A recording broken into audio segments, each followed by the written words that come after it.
شام کو وہ ایک بس کے ذریعے نعمان عزت کی عظیم شان کوٹھی تک پہنچ چکا تھا۔ وہ خاصا نروس اور سہما ہوا لگ رہا تھا۔ اس نے گیٹ پر کھڑے سیکیورٹی گارڈز دیکھے تو اس کی روح ہی فنا ہو گئی تھی۔ وہ واپس مڑنے لگا تو اندر کے بہادر ایاز نے اس کو ڈانٹ دیا۔ تم استاد ہو، استاد کا درجہ ان محلوں سے کہیں اونچا ہوتا ہے، آگے بڑھو۔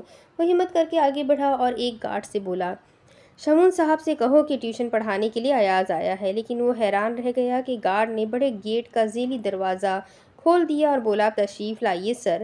وہ گارڈ کی سربراہی میں چلتا ہوا جیسے ہی اندر داخل ہوا تو اس کی آنکھیں کھلی کی کھلی رہ گئی۔